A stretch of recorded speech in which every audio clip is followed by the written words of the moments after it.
Hey everybody, this is Kevin Purcell with the Theotek podcast. We've been off a couple of weeks, but we're back tonight with three of us on hand. And tonight we're going to talk about what to do when you get the Technolust. What do you do when you got a hunger and a desire to buy some great new gadget and you don't really feel like you can afford it? Of course, there's the obvious roadblock if you absolutely cannot buy it, but sometimes you've got the cash, but it really is supposed to go to something else, but you just really want. So we're going to talk a little bit about that. We've got the three of us tonight. Wes Allen is here. Wes, good to see you tonight. Hey, how you doing, guys? And of course, Antoine Wright. Hello. And he's nice and chill back there. Looks like always, right?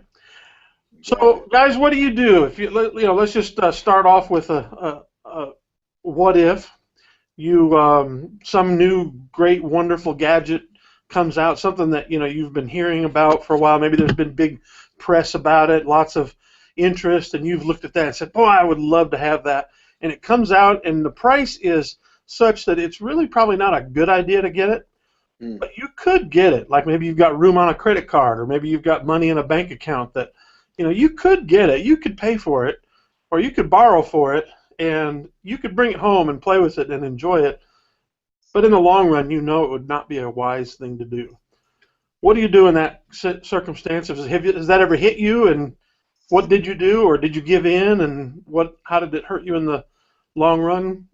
My most honest answer is I do what my wife tells me I'm allowed to do. And I'm dead serious. Like, I don't like money. I don't like to handle money. I'm not good with money. And because my curiosity is so strong, if I had control of the money, we'd probably be bankrupt 4 or 5 times over the past 3 or 4 years. And so my wife tells me what I'm allowed to do. And I tend to regulate it.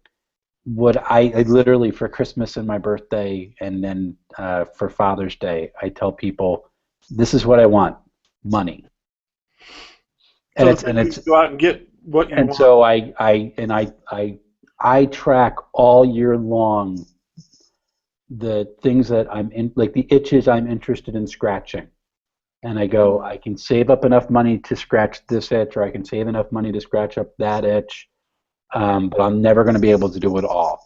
And so that's the type of thing that goes through my processing, which is why I don't have an iPad Pro or a Surface Pro 4. Or I don't have the cash, so Yeah. I'm not going to get it. So That's good though when having you've a got wife is that the reason. framework set up, with you and your wife, and that. Is she not a spender? Is she more of a No, she's from Central Pennsylvania and is partially from Mennonite descent. They don't spend money. Yeah, okay. Well, that's good to have. See, in my relationship with my wife, first of all, I am the one who pays the bills, and I'm the one who does the taxes and stuff. But then also, unfortunately, I'm also a spender. It's a bad combination. And then add on to that, here over the last 6 years, every month, I've had a little bit of extra money, and that little extra money could go to pay down the car, a lot quicker, or save up to the down payment on a house if we ever get to that point, But sadly, what I often do is go and buy things. And this is why I do not have money. And for an example as to the way I just loathe to spend cash, because I know we don't have a whole lot. I sort of about 3 weeks ago now, the first ransomware Mac virus was discovered out in the wild, and it was it encrypts your drive, so you have to spend the equivalent of like $3,000 in order to get the dang thing unencrypted. And I have all my data backed up and everything, so it wasn't going to kill. I wasn't ever going to spend the $3,000. I just didn't have time for it. But I'm terrified for my wife and my kids and all that stuff, because I have them backed up, but they often just turn the stuff off because they don't like it running in the background. I just bought the Bitdefender family pack this week after 3 weeks. Yeah. And my wife kept on going, I thought you already bought it. It's like, well, I don't know. I don't have the cash. And like, I just bought it tonight. Yourself better than I have. Just, to explain what I meant when I said I've always got a little extra since I started writing. Yeah. For Gotta Be Mobile, that's all, that's generally extra cash on top of, my salary for the church and stuff. And I work a few hours, 10, 12 hours a week on stuff, and it gives me a little spending money. But Antoine, what about you? What's your experience as far as this goes? Oh, now that you guys have given me the real reason to have a wife, I think about something. Gonna go pop the question tonight? Well, I have it's a really small rule of mine. Some years back, I got my budget in order. Dave Ramsey's Financial Peace University really helped me out a lot to get my finances together, and I got rid of my credit card and have since been cash only, credit or debit card only Hmm. since then. And so it's actually put a really interesting bar wall against my purchases because I very rarely have the money for the big purchase thing that I want. I have to plot and plan for it. So because it takes so long to get to that point of where I can go ahead and get something, I usually have a lot of time to do homework and read Hmm. reviews and check things out in the store. And more often than not, I do enough research to keep myself from buying things quickly. Um, it's a weird kind of friction that been able to kind of have there, but the Lord has blessed me to not be a rich man, so therefore I can't just buy things quickly. I would be an awful rich person. And at the same time, when I do have the money to buy things, because I usually have done that homework beforehand, or during, I'm not very quick to purchase things. I mean, it really has to be an absolute move of God to make me purchase something almost immediately. The first iPad I had, for example, that was totally a move of God because I didn't do any homework. I just bought it the first month it came out, and Wes told me it snowed that day. Um, It was so July. It was I got the weird. Pro, right now, and but even then, I just bought the Pro. I didn't get that in November when it came out. Hmm. So there's this So, kind so to of kind of put a bumper sticker on what both of you have said, let me just see if I can summarize, and if you'll say, yeah, that's what I was saying. Wes, you would say you got to have an accountability person. For you, mm, it's your wife, and it's the situation of your financial relationship you have with her. But what if someone doesn't have that? Then what do they do? Well, you get an accountability person that will keep you in check when you're not able to control those urges. Am I right? Would you? Yeah, I mean, yeah, I guess. Yeah, that would probably be good. I just, I would have never thought to use the term accountability person, but go ahead. Yeah, That but I makes mean, sense. it's because of the dynamic of your relationship. But that's what's happening. I would say have a friend. Yeah. Well, that's Even more than accountability, just have a dang friend who can look at you and be like, you're a moron. well. Okay, Most well then I people, won't do that. most people, their quote friends Oh, well, aren't, they'll egg them on, yes.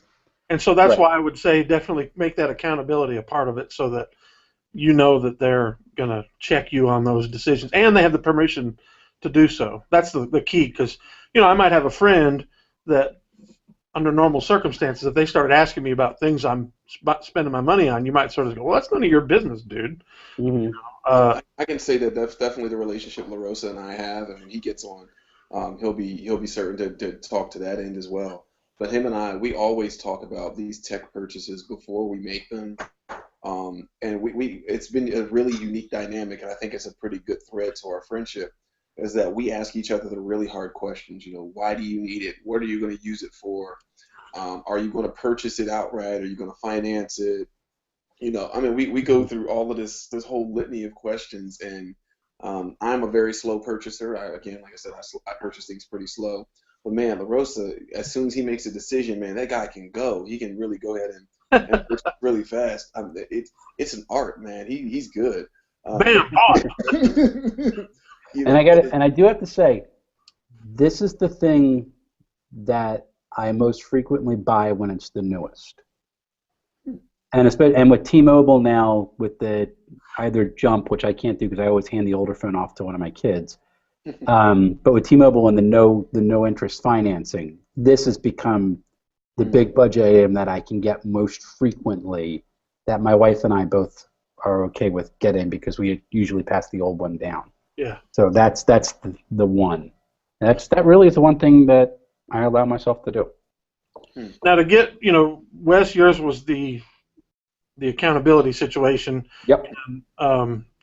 Antoine's yours was more of a discipline, a self-discipline, and don't put yourself in a situation where you're able to waste that money. For example, go out and sign up for credit cards and those kinds of things. And if you have those credit cards, follow some strategic plan to get rid of them as soon as possible. That's something that my wife and I are in the process of.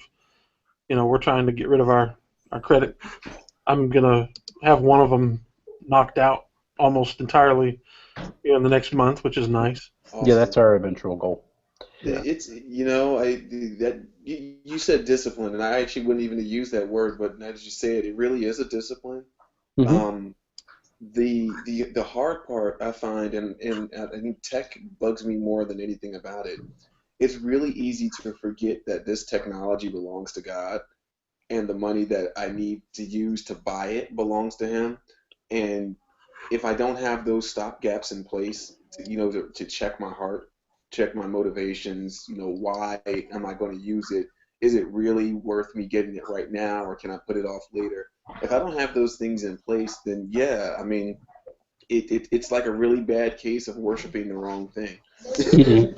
That's a big problem, and that's one of the things that I always tend to ask is when I'm doing my research, I want to know what I'm using it for. And if I just want it because I want it, like the Apple Watch is kind of like that. It's like, that would be kind of cool to have, but it's not a burning desire at all for me to have, because I have no idea how that would fit into my workflow, except maybe as a presentation remote, and then my phone and my iPad work just fine. So I have no real reason for it. Well, if you're not a watch person, that makes sense. In general, yeah, it's just not part of who I am.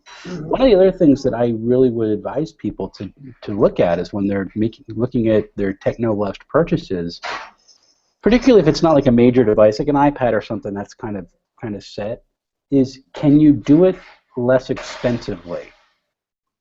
And what I mean is not cheaply, because that's the misnomer. Can you do it less expensively? And one of the things that really helped me out when I first started doing like video editing and photo editing and all that sort of stuff is I was running Linux. So all the software was available to me as open source. I had to go through the process of downloading it and compiling it, but I got my feet wet with nonlinear video editing on I always forget how to pronounce it. Cinelera, I think it's pronounced. And it was a powerful thing. It looked ugly and it wasn't anywhere near as advanced. But for 2 years, I got through doing some pretty lengthy, editing with that, and it didn't cost me anything to download. It just cost me the time to compile. So that when I finally switched to Mac, I could justify then, because I had used it so much for church, I could justify that as part of my reimbursement package for the church the year that I got my Mac. And the church went, yeah, go ahead.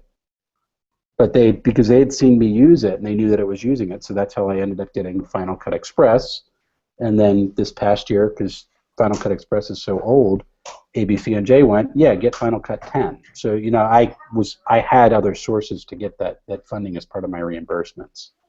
But for me, I had a definite workflow of how I was going to use it, and that's what people went through.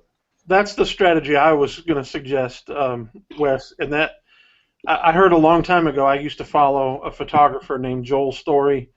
If you've ever heard his podcast, The Digital Story, he talks about digital photography. And I used to be a lot more into photography than I am over the last couple of years. I've sort of waned in my excitement deal for photography. But what he said was, a lot of times you'll have this hunger and a desire to go out and get the latest, greatest camera that might cost you $2,000 or $4,000 or even $800 or something like that. And what he said was, find a way to satisfy that on a far less expensive way. And his suggestion, he said, first of all, maybe you can afford a couple $100 for a nice lens for your camera. or maybe you can afford $100 for a piece of software you've been kind of wanting.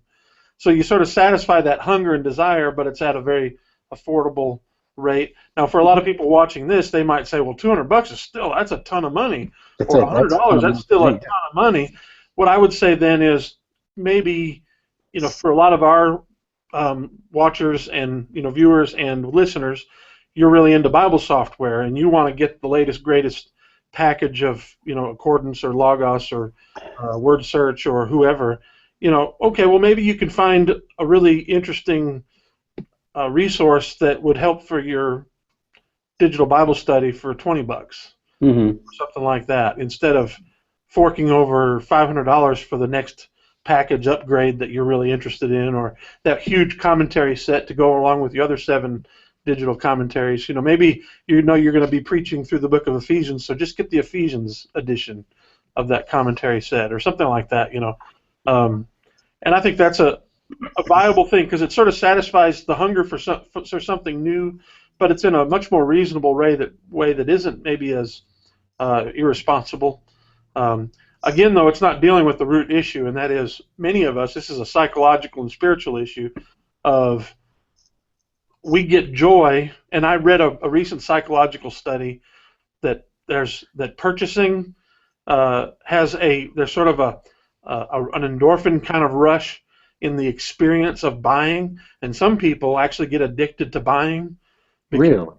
Yeah, and it's what they're addicted to is that rush. And you've heard the term buyer's remorse. And Right. what happens with buyer's remorse is the rush is over, and now the rationality of what you've just done sinks in, and you realize, oh boy, I just put $800 on my credit card. It's going to take me a whole 2 years to pay that off if I'm making the minimum payments, or even more if you're making minimum payments. Yeah. So you have that buyer's remorse, and some things it's not easy to return them. See, I skip the rush and just go right to the remorse. Well, that's if you can discipline yourself to do that with this study, and I don't have a clue where I found it or read it. It was for research for something entirely different, but the subject of the thing jumped out at me, so I read it because I have that issue. I often want to buy something. This is something cool, and I'm excited. And so I read it, and what it said was, what you need to have the rationality. And so when you find yourself in situations where you're normally giving in to the hunger and the desire to purchase, make certain you put a block there. For example, don't ever go into a certain store without your spouse, maybe, who will say, you don't need that, or your friend, you don't need that, or your credit card, you can't get it because you don't have it with you. Now that's harder now that, these Apple Pay have become our credit cards. That makes it even more difficult. But anyway, so I would say, Kevin, that discipline only goes but so far, though. Right. I mean, you guys have, don't please, no, and I hope no listeners take this offensively. When you have a spouse that supports, the occasional purchase, that's your release valve right there.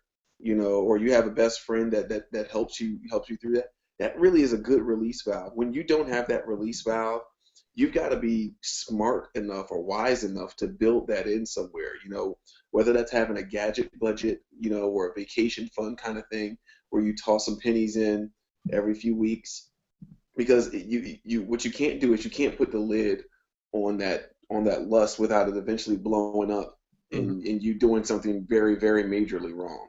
I really wish there was an easy way to say that I can control all of my gadget purchases, but Theotek really helps me not buy stuff because there's a feeling that I have of like, if I show up with something new here every week, one of these guys are going to pull me aside and say, okay, what are your finances like? And I don't like that conversation. No one likes that conversation. Is it enough, Antoine? Because I as much as I say I do what my wife tells me to do, because I really do what my wife tells me to do, my real primary thing is I need to have an absolute reason why I'm buying this thing. And if I don't, it doesn't. I don't get it. Like I got the drone, and I knew exactly why I wanted the drone, because it was also a cheap drone, so it was there's that too. But I knew exactly the type of shot that I wanted to get. Now, it turns out the FCC tells me that if I take that shot and use it in a video, I'm technically breaking the law. So I'm, now I just have a fun toy to play with. But it's okay. Wait, what? You cannot use a drone commercially unless you have a pilot's license. Yeah, pretty much. So if I take a video and throw it into an ABCNJ video, I am technically in violation of FCC rules. Well, there's about 72 million people that need to be put in jail then, because. Oh, absolutely. Well, no, I can take the videos for myself all I want and throw them on YouTube. It's no problem. The minute I put it into a commercial setting, it's the minute done. that YouTube video is set to show advertising. Now that's YouTube. It's if I'm using it as part of my living, it's considered commercial. Yeah, but I see tons of these videos that have ads on them, and That's YouTube. That's YouTube for every 100 things. I'm not getting anything from that. It's not commercial for me. Oh yeah, it is. If you set it up. It's the same reason why I can take a video and have the song in the background and not have a DMCA license. No. That's me. not the case. That's not the case. YouTube, you have to tell it to turn it on, and when you do, you're entering into an agreement with YouTube that after so many page views, they'll give you some money. Now it's nothing. Oh, I don't have. Yeah, it's not. It's whatever it is. It's not a commercial use. Like I put this stuff on Facebook, but it's just my personal stuff. Like I'm not right, but as selling long as you anything. don't have I'm not ads advertising. turned on, it's okay. But I see tons of these with ads turned on, and not so much the ads turned on, Kev. It's using it for advertising. Yeah, so if I'm using it for the advertising. Yeah. Well, okay, but if I'm using it like for an ABCNJ to promote an event, like the one. We're getting way off topic anyway, but. Well, it's funny. But the one shot I wanted to get is our camp has a human foosball court, so I wanted to fly above the human foosball court and do a pan around of the thing going around, and I can't do that. Well, my libertarian leanings started to kick in, and I was getting angry as I heard you say that, because the government has no right to tell you you can't do that. Well, listen, I would love to do it anyway. I just don't really feel like getting. Well, getting back to our point, though, we're talking about. Wes, you sound like the kind of person that many of us out here say, I wish I could be like that. I wish I had that natural inhibition to spending. And see, you probably see someone like me and say, why does he want to spend money all the time? No, not really. I mean, I have a natural inhibition to spending because I know I can't be trusted with it. Right. That really is what it comes down to, yeah. I wish that my mind worked that way. Yeah, but you don't want to learn the lessons that I've learned, so. Well, I've learned some hard lessons, I promise, when it comes to finances. Yeah, it's not good. And it's partly I don't like money. Yeah, and I don't. I see it as a necessary evil. And I come from a family where money's done terrible things and a lot of good things, but it's done some terrible things. I've watched church after church after church after church collapse, and the argument's always about money. It's never about the ministry. Well, that's one of the reasons that this is one of the most talked about topics in Jesus' teachings. Yeah, he teaches more about heaven, or more about hell than heaven, and he teaches more about money than disciples. The love of money's always been a root of all kinds of evil, right? Yeah. The love of money is the root of all kinds. Yeah. And that's the struggle. What do you guys do? And to kind of steer us back, what do you guys do after you have made a purchase that you regret? Well, I'll just say there's a couple of things. One, it depends on how much it is. If it's a very significant amount, which I have done this, then I just take it back. Because I've done this. I've gotten to a point where I almost never buy from places I can't easily return. Amazon Prime, Best Buy, I return it. Then those are the two key places that I purchase from.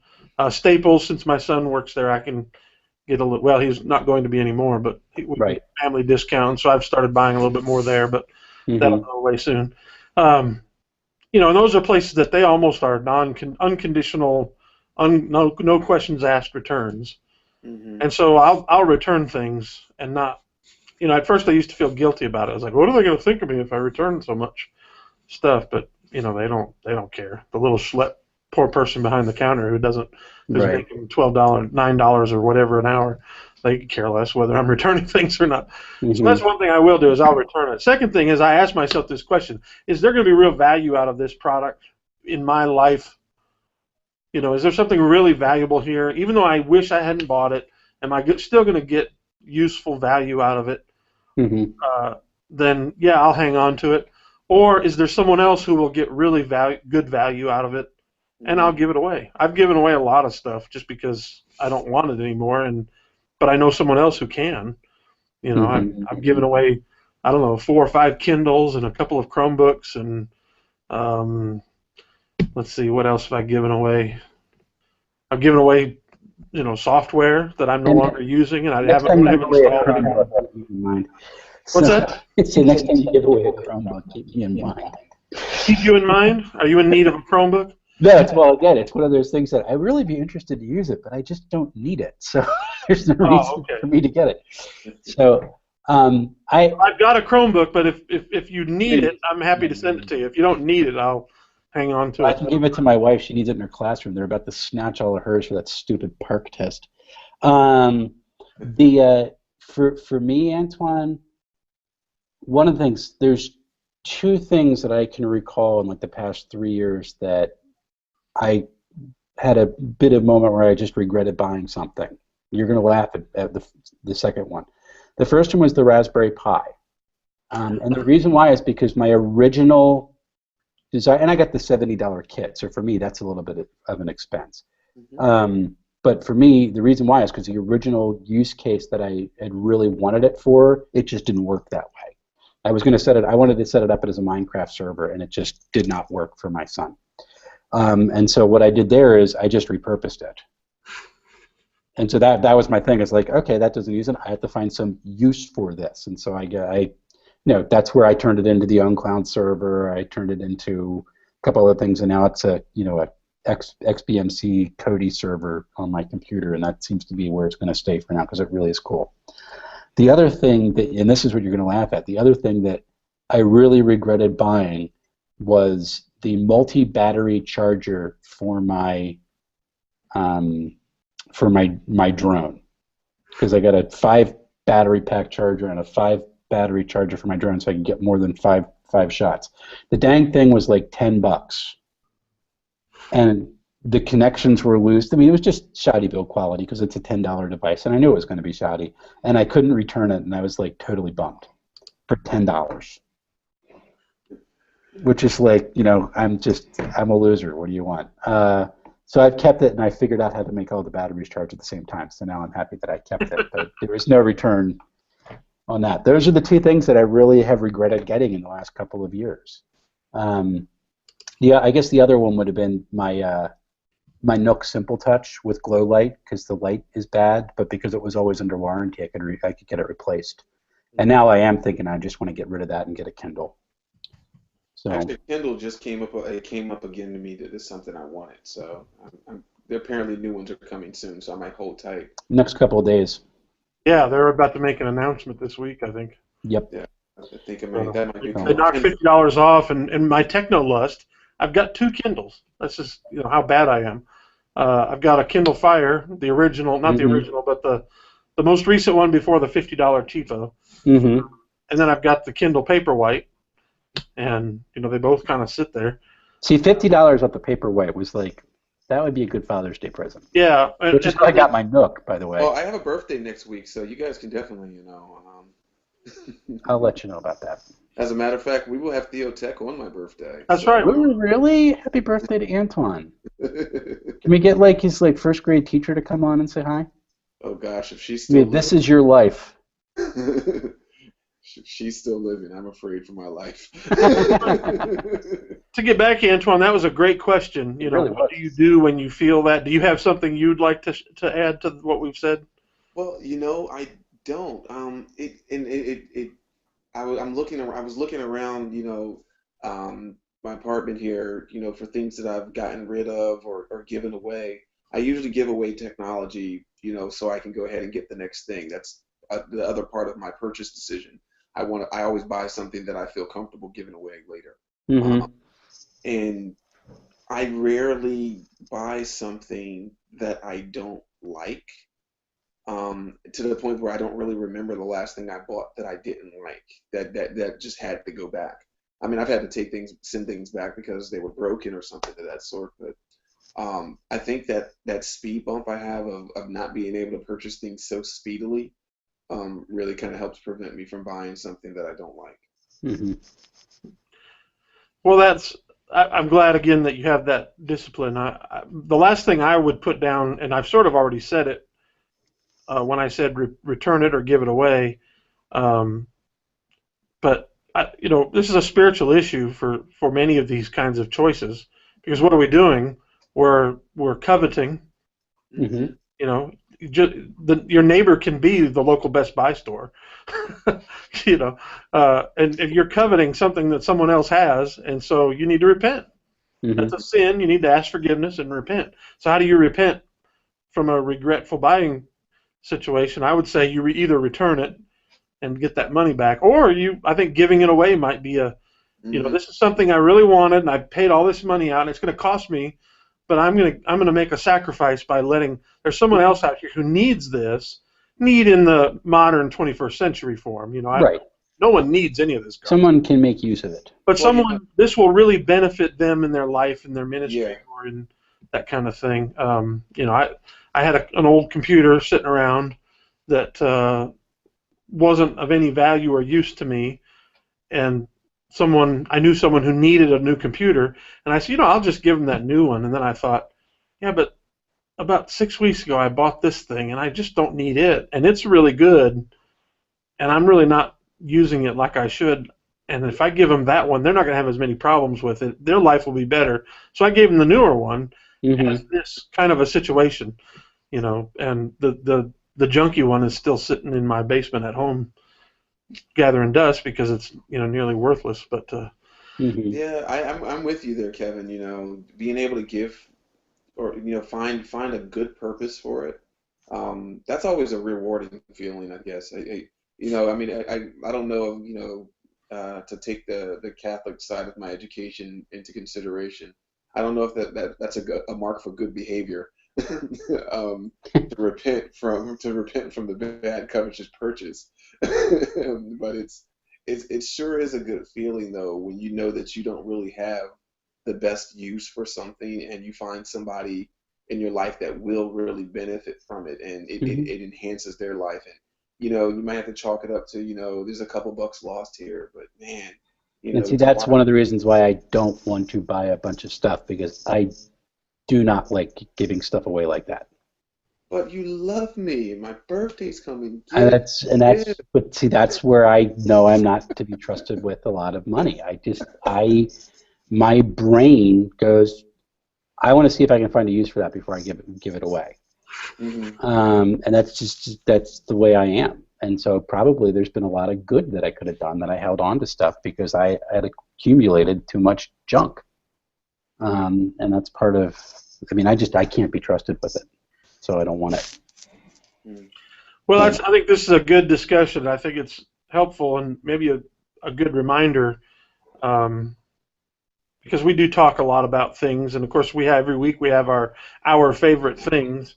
Mm-hmm. And so it'd be tempting for people who watch this or listen to it, to run out and buy everything that we talk about, and then they probably get themselves into trouble. So remember that every time we tell you, here's something we recommend, uh, you know, I'm in a unique circumstance in that I get a lot of free stuff. Mm-hmm. Don't I didn't buy about half of what I've shown off. I didn't pay for. The Hmm. other Mm-hmm. half, I've got this money that I've been given, and my attitude about it is this money's purpose is for me to get the stuff so that I can then write about it, and Mm-hmm. and then I often give a lot of it away for that reason because it's just if I kept everything that I ever was given or purchased to write about it, my family would hate me because we'd be on an episode of The Hoarders. Or you could open a museum. It'd be a good time. Yeah, there you go. So, but I think we're gonna put anything you want to close with on this, either of you guys? No, be like you said, either find somebody to really talk to you about your finances, accountability, a friend, somebody that you can be okay with, and find some discipline. I think those are two really, and telling people to find discipline sounds really weird, but I think there's a spiritual principle in that, going out to find a way to not be a covetous hoarder is a good thing. And try when you get something, look, try to see how it's attached to your actual calling. Mm, mm. If it is, I mean, there's nothing wrong with curiosity and learning new stuff. I mean, that's part of being human.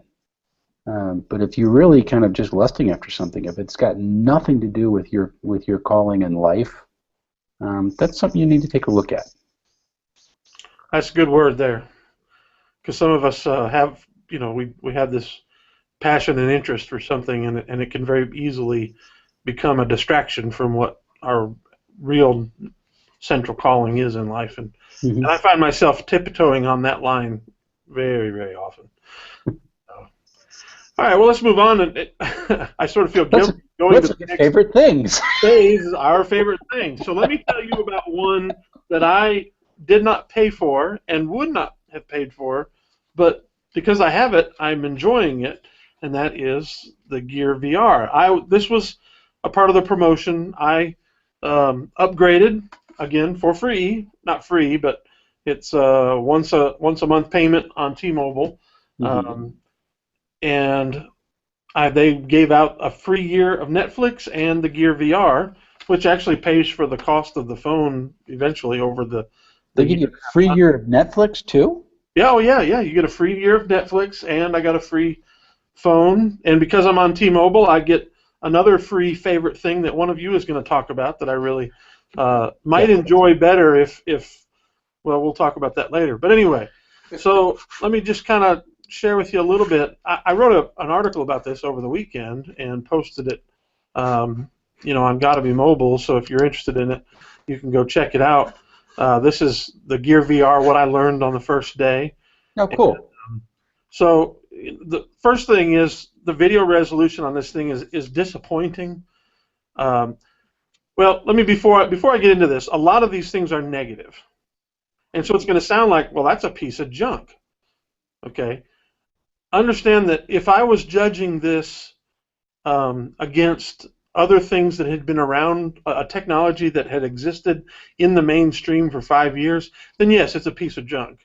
Okay. But what we're doing here is we're looking at a piece of technology that VR technology has been around for a long time.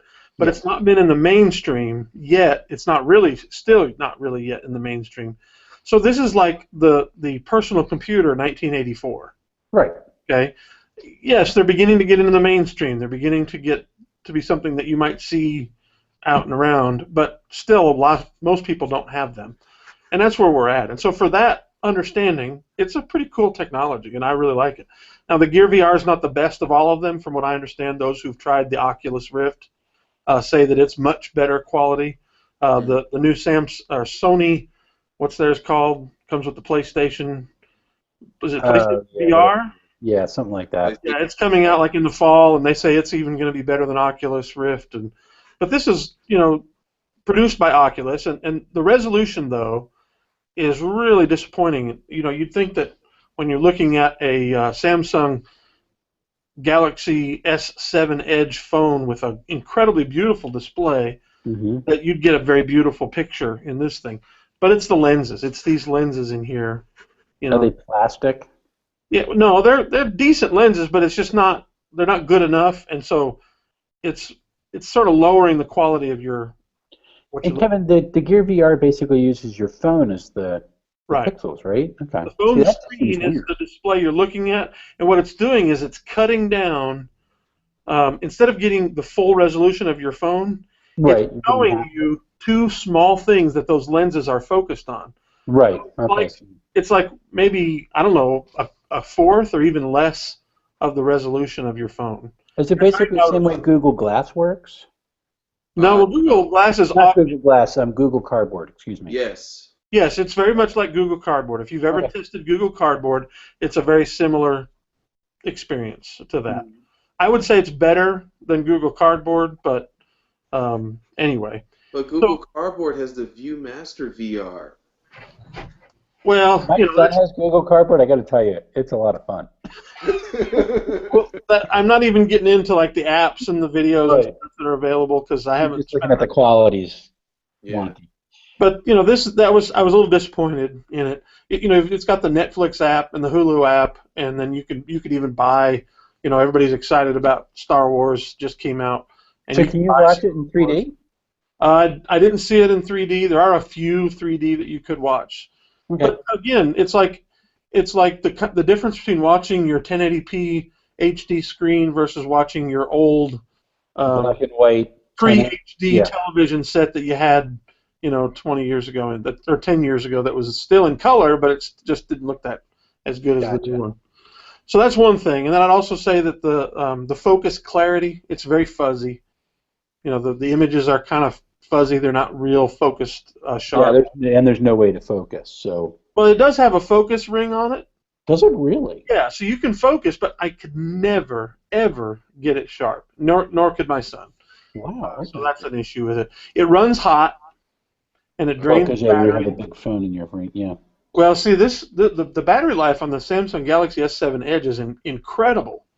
Under normal usage, it will last more than a day easily. Mm-hmm. I mean, when I say a day, I mean 24 hours. Right. But if you use it in your Gear VR for 2.5, 3 hours, your battery's dead. So now there is a charging port on the side. Where is it? Somewhere that you can plug in and charge. Does it have an independent battery? Well, it's a pass-through because your phone's battery port plugs into the VR. Okay. The look of it. See this thing right here. The phone actually plugs into the battery, the micro USB port on your phone, and there's a place for you to charge it. Gotcha. I actually haven't done that. I have not hooked up a cable to this. My son did it, and he said it worked fine. I don't know. Maybe I can't even see it. I don't see it. I'll have to ask him where it is because I don't even see the charging port on it as I'm looking at it. I did the old headache and dizzy, nauseous issue. It's a minimal problem. I got a little bit of a headache, but it went away after just using it. And I got slightly dizzy with one video thing. I was watching a 360-degree video of a flyover in a helicopter over the Las Vegas Strip. And I think it was mainly because I was moving my head around so much, looking at everything, that I got dizzy. So, and just as a sort of a background, I have some inner ear issues because of Meniere's disease that I haven't had any trouble with for years now. But I used to get horrible, terrible vertigo with that. But I think I've got it under control, hopefully. The straps are a little tight on my head. This is my son, and he's wearing it comfortably. But for me, it's a little tight because I got a big old head. There's a little game pad that we bought, and a lot of the games require a game pad. There's a tweet out there with a guy that has that same thing with a game pad on a subway. It is very disturbing. Yeah. It feels isolating, because you're inside this thing and you can't see the real world around you unless you turn on the camera pass-through, which is low-res image and very dangerous. So it's kind of weird. But the short little videos are great. I love watching them. They're fun to watch. And I put it on Saturday night to test out watching the NCAA semifinals of the Final Four. And boy, that was a neat experience. You're right. It's like you're in one of those seats right at the very edge of the court. Ooh. And so I literally had to move my head from side to side like I'm at a tennis match in order to watch it. V, go V. Yeah, that's right. Yes, thank you for beating Carolina. But I would not want to watch a long movie because of the comfort, the isolation issue. I'd rather watch movies with my wife or my kids. Yeah, movies are supposed to be social. Yeah, and then also the whole issue of the quality of the video. Yeah. I think I would watch it. Now, I would like to watch some 3D video, and I haven't done that yet, so I may change my tune if I see some pretty awesome 3D with it. Yeah, but at low res, it's going to give you even more of a headache. Yeah, I don't know whether it'll be good or not, but anyway, it's fun. My son loves it. He's a gamer, though, and so he absolutely loves it. He likes the immersion of it. get it away from him. Uh-huh. So he's pretty happy with it. So that's my favorite thing, the Gear VR. It's $100 if you buy it. To be honest with you, unless you're a gamer, I would say don't. Yeah, there's no real reason for it right now. But if you are a It's gamer and you really like the idea of playing, 360-degree immersive games, and you don't mind spending $100 plus about $20, I'll show you this little thing that we got. It's a Steel Series controller. It's just a tiny little thing. Yeah, I'm looking forward to getting something like that eventually. It's fun, and so let's just say this: it's got me very intrigued. I would like to see where this technology is in, say, 2 to 5 years. In 2 to 5 years, it might be pretty awesome. Mm-hmm. Because of where we're at now, knowing how technology moves even faster today, than it took us a long time to get from 1984 computers to Windows 95, and then OS 10. When did OS 10 come out? In 2000 something? 2001? Yeah. So I mean that's the first Mac I ever thought, yeah, I want to use that. Mm-hmm. It took us how long to get there? From 84 to 95 was 11 years, and then another 6 or so years to a Mac that I felt like was usable. I know there's lots of people who are, you nuts, the previous OS was even better than OS 10. I know there are people out there like that, but I don't know who they are and why they feel that way. Well, you probably throw out there that folks that have a Google device, an Android device, a reasonable Android device, can download the kit to do their own VR from Google Cardboard. Yeah. Because that's an easy way to go ahead for it. And then they have the ones that are already made for you. They got the plastic or glass lenses in there. And yeah, I want to get one for my iPhone. Yeah, I thought about getting one for my iPhone, but I've reacquired a Nexus, and I think I might let that be my plaything on that as well. Cool. All right, let me do my favorite. Go ahead. Here again, Kevin, is something I would have never bought in my entire life because the Phillies are blacked out. So why would I want to get an MLB subscription that I can't actually watch the team I want to watch? But because we're T-Mobile subscribers, and this has whole other issues for net neutrality, which is another issue entirely, but we all got a subscription to MLB TV as part of our subscription package for the year. So now I have my MLB app, and I have determined that because the Phillies are blacked out, that I will be following an American League team, but because I am Philadelphian through and through, I'm going to be following the Athletics because they are originally a Philadelphia team, and we should have never allowed them to leave the city in the first place. Would you hush?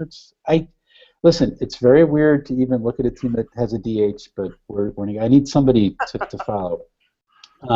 That's fine. I'm the guy who wishes my team would go back to the American League, but I can't. The DH view. So I can watch home and away feeds for just about any game. Now, why are you saying that you would never pay for that? How did you get it? Because I'm a T-Mobile subscriber and I got it for free. So here's the Tampa Bay Rays playing the Toronto Blue Jays. And T-Mobile subscribers right now, until the 10th. Sign in, you can still get it for how many more days is that? About 5 more days? Yeah, about 5 more days. You can get it for nothing. Yeah, and hey, even if you say, well, I hate baseball, why would I even bother? Sign up for it. Maybe you'll have a friend who really loves it, and you can let them use it. So it's baseball. Like I'm loving, and baseball's like the perfect sport because you can just watch an inning or two, and then throw it on the radio or go do something else, and who cares? It's baseball. I get to watch baseball. I'm happy. I just tried to start the Giants at Brewers, and it crashed on me.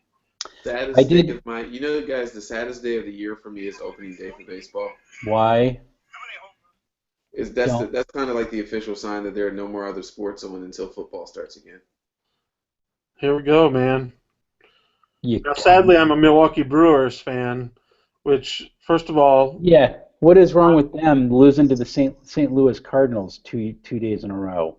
I had to watch that yesterday. No, the Giants. They're playing the Giants. This is only their second game. Yeah, they're playing the Giants. Kevin, can you put your screen back up again? All right, so this is really weird, but I mean, if anybody's looking at this, Kevin's screen looks like it's a green screen that's superimposed on top of his phone right there. That looks way better resolution than even the video feed that I'm getting right now. That's pretty impressive. That's the Samsung Galaxy S7 Edge. That is a really good screen. I mean, it's an awesome. It's putting the rest of the video. Kevin, let me put this up at the same time. It's a 584 pixel per inch screen.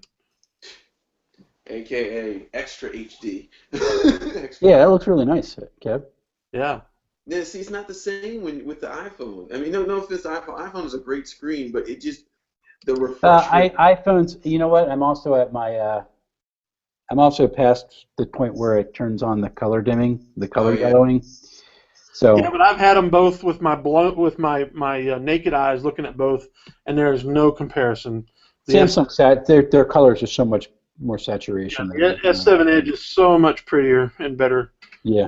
Than the iPhone screen, and that's saying a lot because I think the iPhone screen is it's gorgeous, really good. But it's a great screen, but that by itself there, Kevin, was.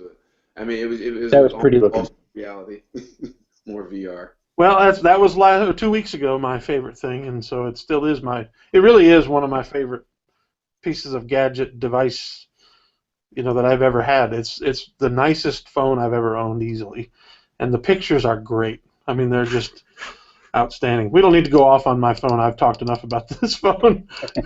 Antoine, what's your favorite thing? I don't have a favorite thing on this week. I've really enjoyed this iPad Pro. That was my favorite thing the other week. I can honestly say I've been chatting with a few folks on Twitter about this here and there, and the 12-inch Pro is more than good enough to replace a laptop. It's scarily good enough to replace a laptop. Apple really needs to fix some niggles with the slide over and the app selection, selecting apps when you're doing multitasking. But yeah, why can't you search? That drives me nuts. The only reason why I probably don't run into search as an issue so often is because I have the color-coded icon thing going on with my screen. I don't really have search as a problem. That's all I look at. Home. So I just look at that, and my icons are all on the bottom. So I don't really have that much of an issue. But I will say, Apple, what they're doing with the Pro line, and I hope the rumor is true that the Mini really becomes the iPad, given that the Mini 4 really is the same power as the Air 2. Mm-hmm. It'd be a really nice move from one thing to the other to see the Pro really evolve into, and I think it will. iOS is evolved into the main operating system for Apple. Well, that's the rumor right now, is that the OS 10 branding is going away. Yeah. And then it will be Mac OS, which is what it used to be. That's what they ought to do. Well, it goes with the naming convention, so it keeps things the same. So, are you showing off pictures now? I'm showing off pictures with my S7. He is. I think this is a pretty picture. Did I bring up my Nikon feed? Please do not bring up your Flickr feed. We will all go crazy. Oh, yes, I do have a favorite thing, but I don't have the link for it right now. Bob Ross's the 10 seasons of Bob Ross just. Yes. Yeah. Yeah, I saw that like as we were going on. Is it on Twitch, or is that what it's on? It's on YouTube. What is it? Bob Ross the painter. The guy with the frilly frill and just. Oh, the Fro Man. Yes. Oh, No, I don't think it's on YouTube. I think it's on Twitch. No, it's on YouTube. No, here it is. I've got it right here. It's on YouTube. It's totally on YouTube. The guy totally could have won a Keith Green lookalike contest. Man, that is really trolling back to the past. My Saturday afternoons do not have to be consumed with anything except watching Bob Ross now. I'm good. I tell you, if you're ever insomniac, just pull him up, and within 20 minutes you'll be asleep. What in the world is this? What are you watching? That is not the Joy of Painting. That's This Atlanta. is supposed to be Bob Ross. You're eating little lambs here. What's going on? No, it's Coke. What are you doing? I don't know. It's supposed to be Bob Ross. So That is not Bob Ross. Here, let me help you out there. Here we go. Antoine. Bob Ross. There we go. Way of painting. I think each of us, sometime during our life, has wanted to paint a picture. I think there's an artist hid in the bottom of every single one of us. And here we will try to show you how to bring that artist out. Welcome to 1970s public television. here he is again. Pictures. You know, we have avoided painting for so long because I think Ah, All right. Well, we'll get rid of Bob Ross. Oh, that's pretty good. I never really liked it, so I never watched it. I used to just sit there and I be like, how does love he do watching that? Bob Ross. But He for those of totally you who- influenced my painting. He totally influenced my painting style. That's a cool thing. Well, let me share with you. I'll share with you one more, and then we'll knock off here real quick. But I have the Amazon Tap. Oh, cool. Is that their little mini? Yeah, This is the mini Echo. portable one. This is a battery, and it is voice controlled, but you have to tap it. The Amazon Echo, all you have to do is say, Alexa, what's the weather like? So let's try it. What's the weather like? In Valdez, there's a freeze warning in effect Wednesday, April 6th from 2 a.m. to 9 a.m. The Stop current that. You weather just is took my 48 Alexa. degrees with clear skies. You can expect more of the same tonight, with a low of 26 degrees. What's your favorite music artist? No, Alexa, do drum roll.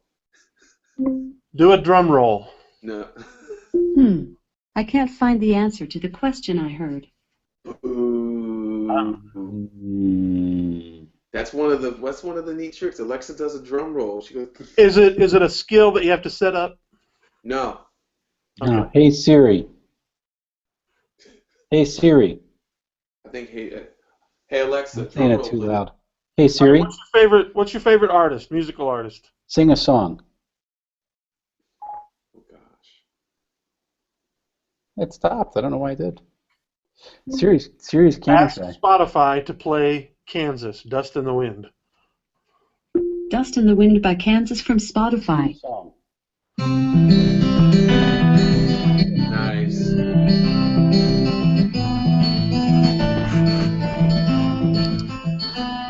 There you go. Now, it's really hard for you to tell the quality of that. So it's a Bluetooth speaker? So it will do Bluetooth. I've not hooked up to Bluetooth with it now. Here's what it is. Basically, it's you tap the button here, okay, and you give it voice commands. It has to be connected to Wi-Fi Right. in order to do that. But it gets the Wi-Fi from the phone. And Okay. it says, I have not tested this yet, but it says it can even connect to public hotspots that have web-based logins and things like that. That it will pass that off to the phone, log in, and then let your tap access it. The blue buttons here are basically just saying, "Hey, I'm listening." So when you tap it, it does the thing. They light up like that. Sorry, Oh. I didn't understand. Anyway, and so then on top here you've got the controls. Be quiet. All right. And for play, pause, up and down, that kind of thing. It's very loud, considering what it is. I mean, it's you saw how big it was. I'll Yeah. give you a good comparison. I mean that there's my iPhone 6s Plus, That's right? not, Along with the the. scan of the Echo, so that's not bad. Yeah. So it's about 3 inches shorter than the first Echo. I think that's right, or 2 inches maybe. And then on the back, you'll see you've got the power button. It does have a line input, so if you got someone who wants to just plug in and play some music, use it as a speaker. It's got a micro USB. You probably can't see that there because of the darkness, but anyway, it's got micro USB, and then you can pair it with Bluetooth if you want, and use it as just a basic Bluetooth speaker. So if you're out and about and don't have access to Wi-Fi, and don't want to connect Wi-Fi anywhere, you can just pair your phone to it and play the music that's on your phone. or if you're watching something, you can have the sound come through there. But then again, you talked about the skills. You mentioned that. You alluded to it. It's got tons of things that it does. If you've never used Amazon's Alexa, if you have an an Amazon Fire TV, Alexa is now built into that. I don't understand why they won't put it in the Alexa app. I just wish you could download the Alexa app and have access to Alexa on your phone. They won't do that. What I didn't show is, I don't have it with me, but let me see if I can find. I wonder if you can do this with it, because it's like that size, that you just hold it like this and get that. Yeah. There you go. Yeah, you can get some maracas music playing, little Spanish dance music or something. Anyway, it's got this cool little charging cradle that you can put it in. Let me share my screen so you can see that. Here's the connectors on it, and then I will share my screen so that you can see what it looks like. This little charging cradle. So what you do is you put this somewhere where you're going to use it the most. Like, my plan is to put this one here in my office at church, and so I'll just put it there, and then I'll just pick it up and take it with me. And the next time I want to charge it, I can put it there, or you can charge it with the micro USB port on the back that I showed you. It has these colorful little carry things. You can hang it somewhere. I don't think it's really that waterproof. I haven't even looked into that, to be honest with you. So I don't, it gets a cover. It gets a cover for that. It doesn't look like it needs a cover of some sort to be waterproof. That's what it looks like here. But anyway, so I like it. It's $129, and it's still a little too much. I think this is more like an $89.99 product. Which, by the way, that's how much the Dot is. But the Dot is not mobile like this is. Gotcha. So I say that it's too much, but I mean, a decent Bluetooth battery-powered speakers, they're usually about $100. So is Alexa worth an extra $30? Yeah, I guess it is. So I guess that is actually a fairer price now that I think about it. So, but I pre-ordered it when it first came out, and because I knew I'd want to review it, because I reviewed the Echo on Gotta Be Mobile, and so I'm pleased. I like it. It solves the problem with the Echo that I had, and that was that I couldn't take it with me. Well, Kev, and our users, our listeners would really like this. If there are T-Mobile subscribers, T-Mobile just turned on Amazon Music as included with their Music Unlimited streaming thingy that they're doing.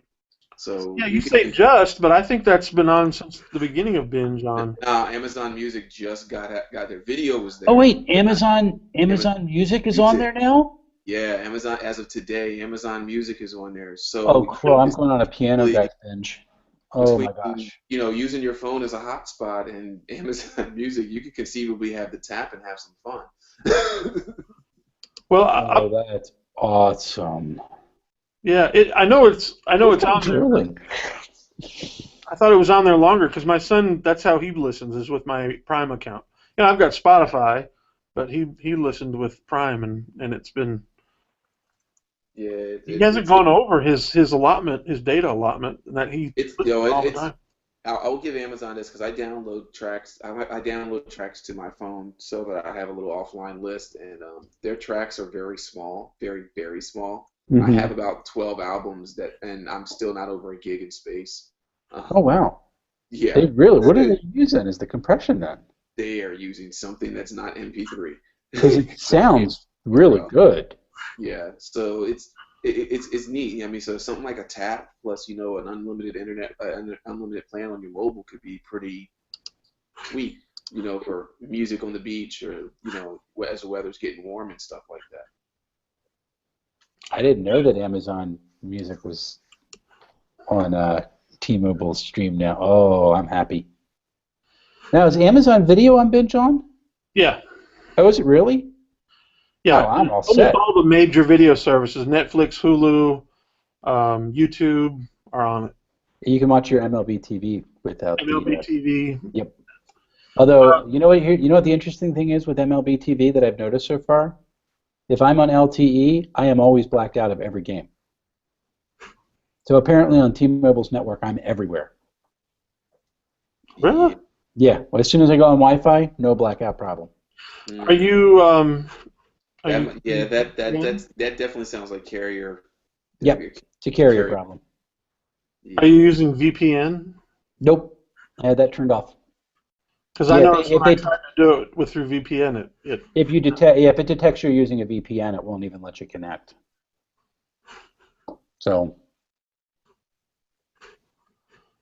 but it's really, really, really strange. So, cool. I'm so happy that Amazon Music's on the streaming thing now. Hey guys, I think I have an issue of Technolust coming up because I think I want a Kindle. I don't know. How much do you read? I need to read more, and I need to read a lot more. I will be reading a lot more. I've got a number of books. And if you I have have a your birthday. device out, you try to do too many other things? Well, my iPads actually sit on the side usually. I'm on my iPads now because we're on video. But my iPads usually sit on the side when I'm home. I usually try to leave home to be low tech, low fi. So Alexa streaming music and reading from a tablet that doesn't really do much else. Is pretty much my MO. So Well, get the $89 Kindle White for your birthday. do you either of you have any other favorite things to share or show off? Well, I put a link in there, but it's not out yet, so I'll wait until it comes out. Okay, well, That's my new router. Hopefully it'll come out in the next month. okay. Well, that'll be our something to look forward to. Well, guys, thanks for watching this. Ladies and gentlemen who have been up with us up to this point, staying for the whole hour. You've either been watching or listening. If you're watching on YouTube, go ahead and hit that subscribe button, which I think will be that way or maybe that way or whichever way it is. Yeah, point again. Yeah, just point any direction. Whichever way it is, subscribe. And we would love for you to do that. Share it. Let people know about us because I think we enjoy doing this and we'd like to do it for more of you. If you want to listen to it, if you go to Apple, their podcasting app, and search for us, the Theotek, Theotek. You can also search if you're on Android or any other podcasting apps for both Apple, iOS, or online, or whatever you listen to podcasts with. You'll probably find us. I apologize. I've been on vacation and was extremely busy with Easter the week before that. And so I'm actually, after tonight, I will officially be 2 whole shows behind in posting. So, who knows when this will get out. Kevin, I'll give you a pass there. I don't think a pastor ever needs to apologize for being busy during We'll get there eventually. But again, thanks for watching. Next week, just so you know, we're going to have a guest. Go look up the Bible markup app.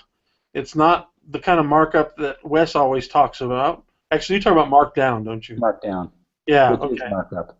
Anyway, so it's a neat presentation app for doing presentations of Bible verses, focusing primarily and really only on the text itself. John Piper uses it in some of his videos that I love watching. I'm not a Calvinist, but I do like John Piper. And so I invited the guy to come on. He's going to demonstrate the app to us and talk about it. And so we'll have him here next week on the Theotek podcast. Cool. But we are finished. Thanks for watching. Bye.